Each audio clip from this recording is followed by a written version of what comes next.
Bom, então olha só, gente, na monarquia inglesa você tem é, o Henrique Tudor que vai fazer essa consolidação, a junção dos dois grupos que então lutavam, né, no pós-guerra de 100 anos. Eles entraram em atrito, em guerra, fizeram a Guerra das Rosas. E quem vai consolidar isso é o Henrique Tudor, que mais tarde vai ser chamado de Henrique VII, tá certo? Esse Henrique VII, ele vai ser uma figura importante, porque vai consolidar o Estado inglês, mas assim, mais lá na frente, né, quando eu falei para vocês, o nome da rainha é Catarina de Aragão, não Elizabeth, não Isabel de Aragão, tá? Que fique claro aqui, é Catarina de Aragão, tá? Que foi é, esposa do Henrique VIII, tá certo? Eu só queria fazer essa ressalva para vocês não pegarem, né, um nome errado e tal, mas está tudo no livro de vocês, só acompanhar. Quem acompanhar pode ir, inclusive, grifando aquilo que eu venho falando para vocês. Vá grifando, vá notando ali coisas que eu não expliquei. Tem como vocês me perguntarem coisa? Tem, gente. Lá nos grupos vocês podem colocar pergunta. Muitas vezes tem gente até que tem grupo é, particular. O caso do Tiago, por exemplo, ele tem um grupo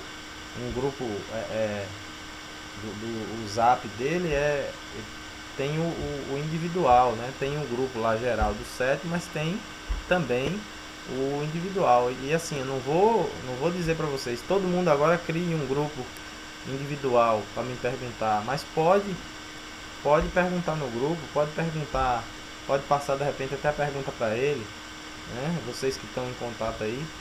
Assim, aquilo que eu não expliquei, aquilo que não ficou claro para vocês, é um motivo para vocês perguntarem, para eu poder explicar, para eu poder chamar a atenção de vocês. Eu preciso saber quais são os detalhes que vocês entenderam, tá? Porque quando a gente está na sala de aula, a gente pergunta, muitas vezes a pessoa fala, não entendi, ou às vezes eu quero saber isso, por mais que as falas sejam poucas, né? Por mais que seja bem pouco os questionamentos, as perguntas, mas sempre sai algum questionamento que é dúvida de todos, que é dúvida de muitos, tá? Então aí o Henrique VIII é a figura que vem depois, né, desse governo absoluto da, da Inglaterra do Henrique VII, né, o Henrique Tudor, e o Henrique VIII vai ser a figura mais assim que mais desentoa porque ele é um pouco assim perturbado. Ele fez algumas construções, sim, fez algumas situações que colocou o nome da Inglaterra, mas muito mais assim pela postura sanguinária, né? Ele era um pouco essa questão de matar as esposas. Ele teve assim na conta dele muitas mortes. Era muito desequilibrado nesse sentido. Ele achava que o problema tinha que ser resolvido usando essa visão absolutista, que quando uma coisa vai mal para o rei, ele pode até matar. Lembra que na teoria de Maquiavel ele escreve isso e diz que deveria ser assim? Então, realmente era uma coisa que eles tinham a seguir, né? Eles muitas vezes seguiam as ideias absolutas. É quase como se fosse achasse um Deus aqui na Terra que pudesse, né, determinar quem vai morrer, quem vai viver. Então, é, essas duas guerras aí fizeram com que mais tarde você vai ter uma crise, né? O absolutismo ele vai ter uma crise, ele vai passar por uma crise, é, e essa crise vai gerar com que dentro dessa crise a burguesia vai se sentir mais fortalecida, porque ela vai criar medidas para que o rei não tome, os futuros reis não tomem medidas que vá de encontro ao direito do povo, ao direito aí ainda não tem totalmente um direito do povo, e vai consolidar uma carta mais tarde, né, que a gente sabe, lá no rei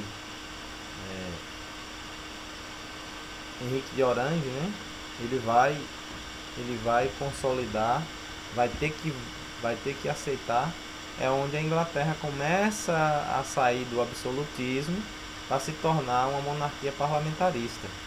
Nós já vimos isso, já vimos inclusive a carta, né? Nós já vimos a carta, estudamos, lemos a consolidação de tudo isso. Aí nós temos as revoltas, né, puritanas, nós temos a Revolução Gloriosa e depois, né, agora tudo isso que a Inglaterra fez, que começou aí já no século XVI e XVII, arrecadar, né, bens materiais, ouro, os metais preciosos, todos os bens que a Inglaterra pudesse sugar e consolidar, eles faziam isso, tá certo? Eles vão assinar, né, eles vão assinar o que mais tarde vai ser considerado os acordos, né, em relação à América, porque é bom lembrar que a Inglaterra chega na América, né, principalmente na parte norte da América, ainda não está. Você vê que o México chega na América Central e uma parte ao sul da América do Norte, né, ao sul dos Estados Unidos, onde vai consolidar ali o que a gente chama hoje de México, né? Dali para baixo tudo vai pertencer à Espanha, mas acima vai chegar os ingleses e os franceses.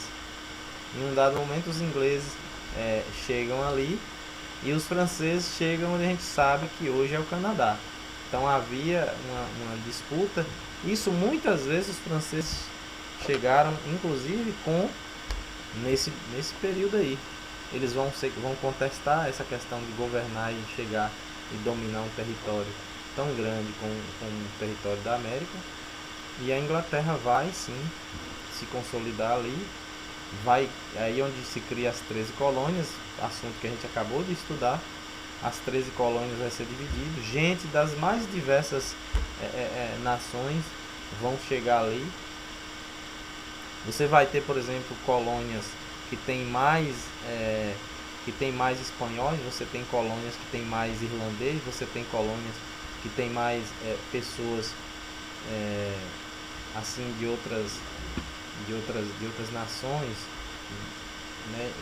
Irlandês, finlandês, todos esses povos que vão chegar ali antes, inclusive os franceses. Você tem colônias que são dentro dos Estados Unidos, que era ainda, né, as 13 colônias, que vai mais tarde se consolidar como os Estados Unidos.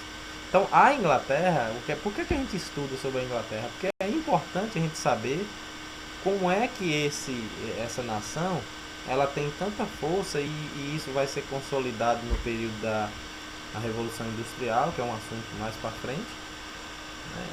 Tudo isso que ela conseguiu angariar de recursos, de bens, vai ajudar ela a se tornar a grande nação da indústria no mundo, né? Que vai mandar suas ferrovias para o mundo, vai mandar suas tecnologias para o mundo, que vai querer o fim de escravidão porque ela quer mais gente para consumir seus produtos, que vai assim comercializar com o mundo.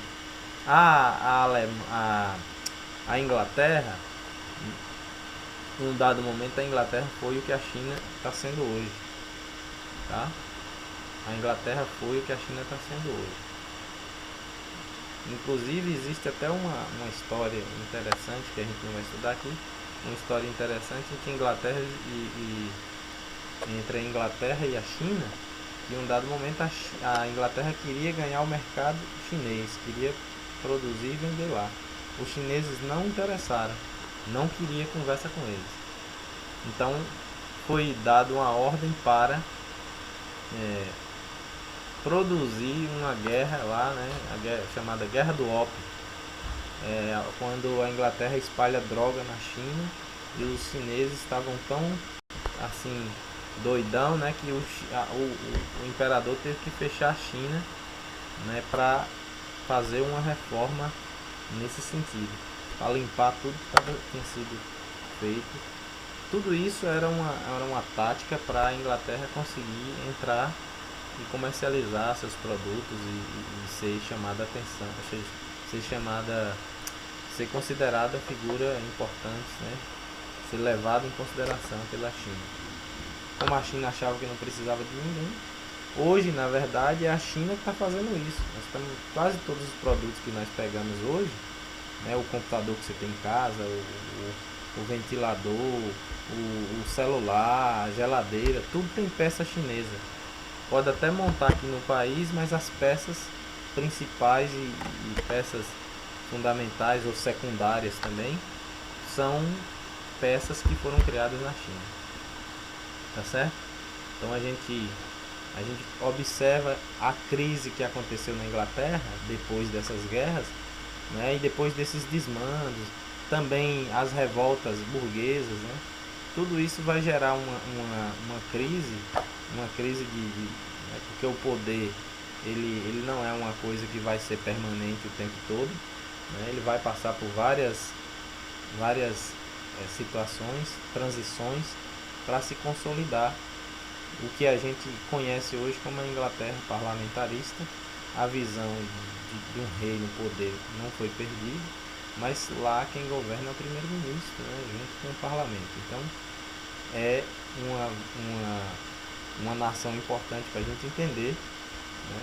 Ela teve influência no Brasil? Teve, porque assim, principalmente a questão, o ouro que era tirado daqui era levado para a Inglaterra.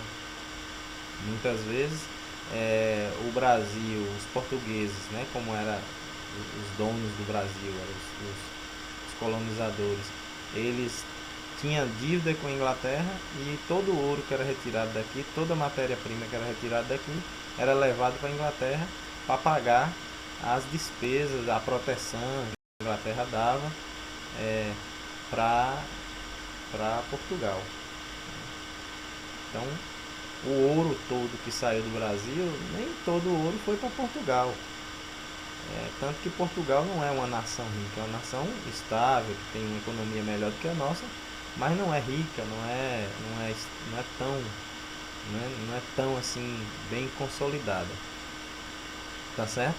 Porque ela faz parte da economia europeia, claro que tem outra coisa também, eles investiram em educação, em sistema para melhorar, porém, se tivesse ficado com o ouro todo que foi retirado daqui do Brasil e da América, com certeza Portugal seria outro, né? Estaria em outro nível, em outro patamar, como diriam os torcedores do Flamengo, né? Então a gente para por aqui. Eu vou postar o link para vocês, tá? Dessa nossa fala.